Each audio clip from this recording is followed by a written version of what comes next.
I tried time blocking with my Galaxy Watch. So you can connect the Samsung Calendar to Google Calendar, and so you then can connect Samsung Calendar to the Galaxy Watch. What one can then get, of course, if one wants this, is notifications. And so I tried to create the ideal day. And this, of course, only works in a quite constrained environment. And as soon as there is a new variable, all of this breaks. Because then you have to constantly update all of the daily plan and to constantly trying to fit all of these new things into this plan. And then a store, for example, changes its opening hours, which you usually go weekly to, the grocery store, let's just say. And then all of these things have to be rearranged. This was quite complicated. Nonetheless, I tried it for a couple of years, especially for a couple of main things. I tried to have a fixed workout time. Why? Because at least as of my thinking, as of now, as I understand this, the biology underneath is that my body releases cortisol as well as epinephrine basically at the points in time at which I usually work out. It seems to be kind of a rolling average thing where it kind of takes the last couple of days or the workout times of the last couple of days, and it takes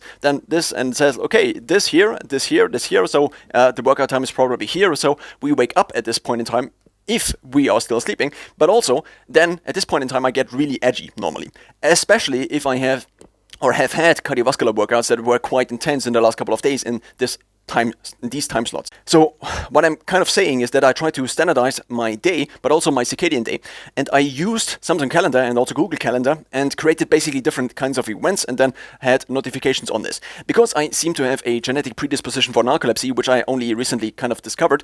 And I also don't know to which extent this is actually already basically implemented in my body and not just a genetic predisposition.